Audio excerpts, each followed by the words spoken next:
Andhra style బీరకాయ పచ్చడి అంటే జొన్ని చଟଣି చాలా చాలా బాగుంటుంది। ଦର୍ଶକ ବନ୍ଧୁ ସମସ୍ତଙ୍କୁ କରୁଛି ମୁଁ ପ୍ରଣିପାତ। ମା ଗେଲୁ ହାଣ୍ଡିଶାଳକୁ ଆପଣମାନଙ୍କୁ ବହୁତ ବହୁତ ସ୍ୱାଗତ। ଆନ୍ଧ୍ର ଷ୍ଟାଇଲ ଚଟପଟା ଜହ୍ନି ଚଟଣି ଆସନ୍ତୁ କରିବା ପ୍ରସ୍ତୁତ। ଦର୍ଶକ ବନ୍ଧୁ ଆମେ ଜହ୍ନିରେ ବିଭିନ୍ନ ପ୍ରକାରର ବ୍ୟଞ୍ଜନ ପ୍ରସ୍ତୁତ କରିଥାନ୍ତି, କିନ୍ତୁ କେବେ ଜହ୍ନିର ଚଟଣି ପ୍ରସ୍ତୁତ କରିଛନ୍ତି? ଯଦି କରିନାହାନ୍ତି तेबे एबे करंतु ना। स्वादटा पूरापूरी चटपटा, पूरापूरी जबरदस्त। भात सहित जह्नी चटणी आउ किछि लोड़ा पड़िबनी। तेबे दर्शक बंधु आसंतु आजिर प्रस्तुति आरंभ करिबा। एठी आमे जह्नी नबा।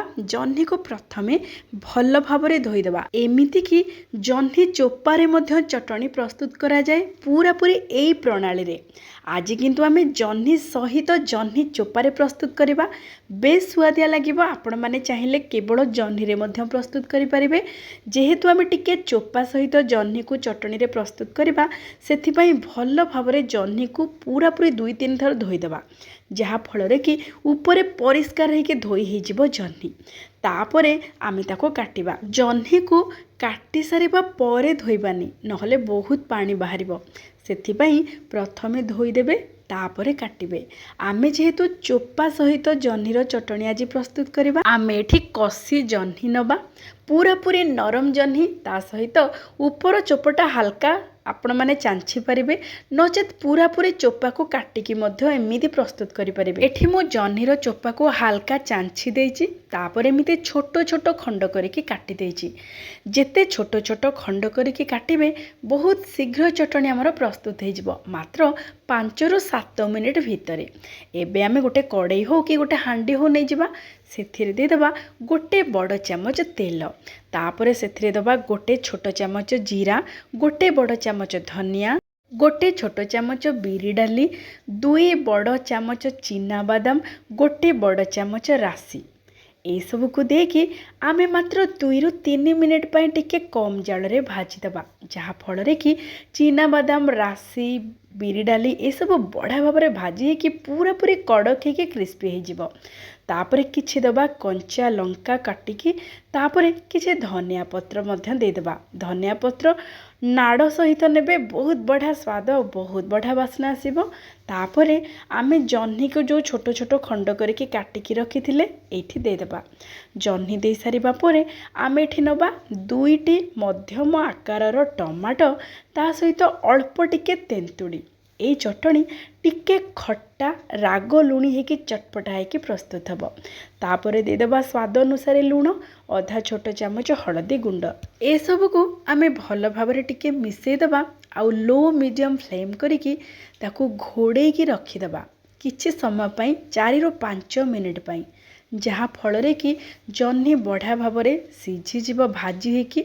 आ प्रथमे 1 मिनिट एमिति मध्यम जाल रे भाजी देबे, जहा फल रे कि जह्नी मध्य टिके हल्का भाजी हो जिवो। तापरे आपण माने घोड़े देबे 5 मिनिट पई। एबे देखंतु 5 मिनिट पर आपण माने काढ़ी देबे चुली रु, आउ ताको पूरापूरी ठंडा हवा को छाड़ी देबे। एथिरे देखंतु जह्नी बढ़िया भाव में सीझी जाइछि। सेथि पई मु प्रथमरु कहिथिली जह्नी को छोट छोट खंड करिके काटि देबे। जेते छोट खंड करिके काटिबे सेते शीघ्र सीझी जिवो। एठी जह्नी बढ़िया भाव में सीझी जाइछि एई सब मसाला सहित। एबे आमे आको पूरापूरी ठंडा कर देबा। पूरापूरी ठंडा हो गला परे ताकू बढ़िया भाव में बाटी देबा। आउ जेते बेले बाटिबे टिके दरदर करिके बाटिबे, पूरापूरी चिकन करिके बाटिबेनी, हल्का दरदर करिके बाटिबे। एठी देखंतु चटणीर रंगटा केते सुंदर आसीछि। प्रथम कथा आमे जह्नी चोपा मध्य किछि नेइथिले जह्नी सहित, आउ धनिया पत्र कंचा लंका मध्य किछि देइथिले, जहा फल रे कि चटणीर रंगटा बहुत सुंदर देखा जिवो। देखंतु केमिति टिके हल्का सबुज रंग देखा जाउछि, आउ स्वाद भी पूरापूरी जबरदस्त रहिबो। एबे आमे ए चटणी रे गोटे तड़का लगेबा बा गोटे तड़का प्रस्तुत करबा। सेथि पई आमे तड़का पैन रे दे देबा गोटे बड़ चामच तेल, जाल को प्रथमे टिके कम करके रखिबा। तेल भल भाव में गरम हो गला पर जाल को टिके बढ़ाई देबा। भल बास्ना पाई हेंगु पकेबा।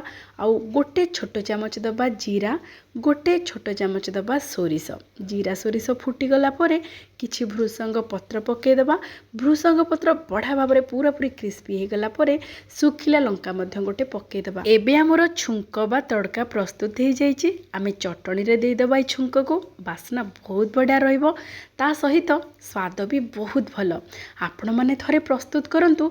जह्नी रे तो एमिति आपण माने विभिन्न प्रकार व्यंजन प्रस्तुत करिथिबे आउ खाइथिबे। आउ एमिति थरे आंध्र स्टाइल रे प्रस्तुत करंतु बीराकाया पाचेडी बा जह्नीर चटनी। भात सहित बहुत बढ़िया लागिबो। एबे हमर चटनी प्रस्तुत हो जाइछि। आउ ए चटनी को बाटिला बेले बिल्कुल पानीर व्यवहार करिवेनी। जह्नी भाजिबा बा सिझिबा परे जो जह्नी पानी रे ही भल भाव में एमिति बहलिया करके बाटिबे। बहुत बढ़िया लागिबो। आपण माने एई चटनी को बाटिला बेले 5-6 कोला रसुण देकी मध्य बाटी परिबे। तार स्वादटा आहुरी बढ़िया लागिबो। किंतु मु जेहेतु बिना पियाज रसुण रे प्रस्तुत करूची सेथिपाई मु रसुणर व्यवहार करिनी। एठी देखंतु हमर जबरदस्त चटनी प्रस्तुत हो जाइछि जह्नी रे। एबे हमें गरम गरम अरुआ अन्न रे एई चटनी को दे देबा 3-4 बड़ चामच। ता ऊपर गोटे बड़ चामच देसी घी। तापरे भल भाव में गोळेई देबे आउ परसी देबे। आपण माने मध्य थरे एमिति प्रस्तुत करंतु आंध्र स्टाइल बीराकाया पाचेडी बा जह्नी चटनी। समस्त को बहुत बढ़िया लागिबो। तेबे आजिर प्रस्तुति आपण मानको केमिति लागिला विनम्रतार सहित अनुरोध निश्चय जणेबे। भल लागिथिले लाइक शेयर सब्सक्राइब करबा सहित हाइप मध्य करिदेबे। तेबे आजि पई एतिकी। पुणी देखा आउ गोटे चलचित्र रे आउ गोटे व्यंजन सहित। जय जगन्नाथ।